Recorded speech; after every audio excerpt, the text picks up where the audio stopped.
आज आम्ही निघालोय सातारा जिल्ह्यातल्या 3000 फूट उंचीच्या जरंडेश्वर या डोंगरावर. आणि हा प्रवास जितका वाटत होता तितका सोपाही नव्हता. तर मित्रांनो, रहमतपूर कोरेगाव मार्गे तिथे पोचलो आणि पायथ्याला जाऊन पहिल्यांदा नाश्ता केला.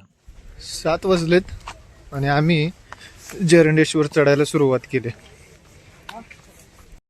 पायथ्याला पोचलो आणि तिथेच डाव्या बाजूला असलेल्या छोट्या एका मारुती मंदिरात दर्शन घेऊन आम्ही चालायला सुरुवात केली.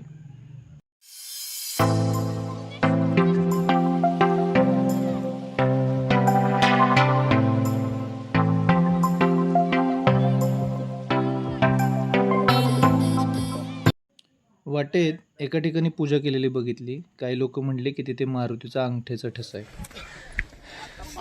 10 मिनिटं झाले, वर चढतोय आम्ही. इथं आल्यावरच नजारा बघा. श्रावणात डोंगर आणि निसर्ग खरंच खूप सुंदर दिसतो. पण आमचा मित्र उशीर करतोय का काही याची भीती वाटत होती. बाबांना न थांबता वर चढताना बघून खरंच आमचा उत्साह वाढत होता. बऱ्यापैकी आता उंचावर पोचलेलो. एक 450 ते 500 पायऱ्या झाल्या असतील इथपर्यंत. खरं तर वरती चढताना खाली बसायचं नसतं, कारण परत पाय लॉक होतात. पण दम इतका लागलेला की दुसरा पर्यायच नव्हता. अधूनमधून थोडा बारीक पाऊस येतच होता. खालून येताना सोपं वाटत होतं ट्रेक, पण आता जसं वरती येतोय तशा पायऱ्या चढत वर येईल तसं जास्त दम लागतोय आणि ट्रेक अजूनच अवघड होत जातो. कारण मधून आता आम्ही शॉर्टकट सुद्धा एक घेतला. सगळेच पायऱ्यांनी आलो असं नाही. प्रत्येक पाऊल जड होत होतं, पण देवाच्या दर्शनाची आशा पुढे नेत होती. आणि तेवढ्यात आमच्या सोबत आलेला एक मित्र खूपच मागं राहिलेला. तो येतोय का नाही याचीच भीती वाटत होती. खरं तर घरातून निघताना 6 जण होतो आम्ही. हर्षा, यश, विराज आणि हो प्रवीण, आणि अजून एक जण होता नितीन म्हणून. पण नितीन सुरुवातीच्या अर्ध्या तासातच आउट आहे. वरती येईल याची काही गॅरंटी आज वाटत नाही. त्याचं मग अशीच तोंड बघण्यासारखं झालेलं. अजून आता किती वेळ लावतोय. आम्ही तर 75% वरती आलोय, पण नितीन अजून अर्ध्यापर्यंत आलाय का नाही माहित नाही. 5 मिनिटे पुढे गेलो आणि शिवरायांच्या काळातील एक पाण्याचं तळ दिसलं. पावसामुळे पाणी भरपूर होतं त्यात. आणि लक्षात आलं की आपण वर आलोय, पण खाली जी हिरवळ मगाशी दिसत होती ती आता दिसायची बंद झाली. कारण डोंगर आता धुक्याने भरला होता आणि हा असा गार वारा सुटलेला तिथे की तो सांगूच शकत नाही. पण हेच दृश्य बघण्यासाठी एवढी मेहनत घेऊन वरपर्यंत सगळेजण येतात. आणि हीच तर गड किल्ल्यांवरती आणि डोंगरावरती जाण्याची एक मजा आहे, जी घरात बसून कधीच अनुभवता येत नाही. आम्हाला दिसत होतं की हवेसोबत ती ढगे पुढे जात आहेत. ते धुकं पुढे सरकते आणि त्यातून अधूनमधून बारीक असा श्रावणातली सरी म्हणतो तसा हा पाऊस. जसं हा निसर्ग पाहिला, हे धुकं पाहिलं, तसं जेवढा पण कंटाळा आलेला होता तो सगळा कुठे गायब झाला हे या गप्पांमध्ये कळलंच नाही. आणि एक गोष्ट लक्षात आली की या देवस्थानाचं दर्शन मिळणं हे कोणाचंही काम नाही. चला आता मारुतीचं दर्शन घेऊया.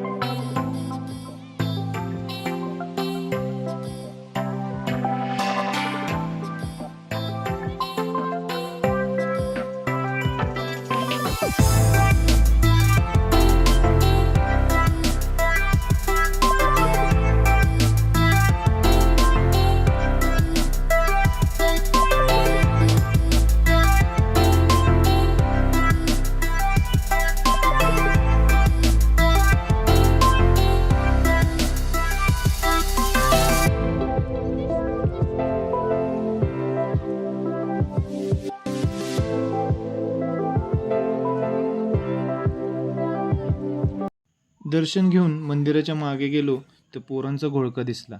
त्यामध्ये 3-4 जण एक गोटी दगड एका मुलाच्या खांद्यावर देत होती.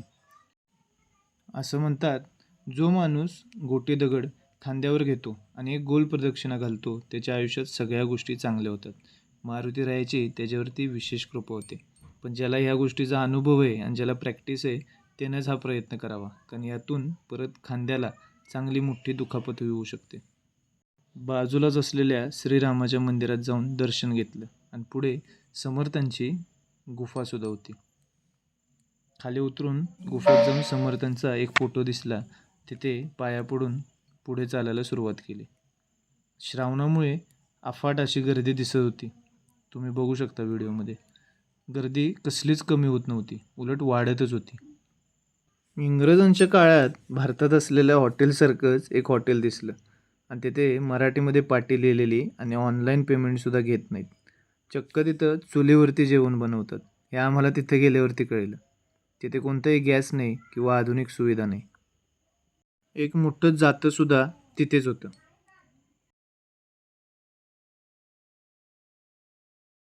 पुन्हा एकदा मागे फिरून नमस्कार केला आणि खाली उतरायला सुरुवात केली. येताना पुढे एक डोंगर दिसत होता. तो दुसरा कोणता नाही तर तो कल्याणगड आहे. आणि तिथे मागे एकदा आम्ही स्वच्छतेसाठी जाऊन सुद्धा आलेलो. संपूर्ण डोंगरावरती 80 प्रकारची औषधी वनस्पती आहेत असं इथली मगाशी 3 वर्षात ते बाबा आम्हाला सांगत होते वरती. बाबांनी आम्हाला सांगितलं की हनुमान द्रोणगिरी पर्वत घेऊन जाताना त्याचा एक तुकडा इथे पडला आणि तोच हा जरंडेश्वरचा डोंगर. मागे एकदा वन विभागाचा सर्वे झाला आणि त्यात असं लक्षात आलं की 80पेक्षाही जास्त इथे औषधी वनस्पती आढळून येतात आणि असा हा या भागातला हाच एक डोंगर आहे. बाबांचा नमस्कार घेऊन आम्ही निघालो. आणि खरंच सांगतो मित्रांनो, आयुष्यात ह्या असा एक दिवसाचा प्लॅन करून तुम्ही खरंच आपल्या मित्रांसोबत वेळ घालवा, कारण हा आनंद तुम्ही खरंच इतर ठिकाणी नाही अनुभवू शकत. चला तर मग हा व्हिडिओ इथेच थांबवून घराचा रस्ता धरावा, कारण असंही आता 1-1:30 वाजायला आलेत.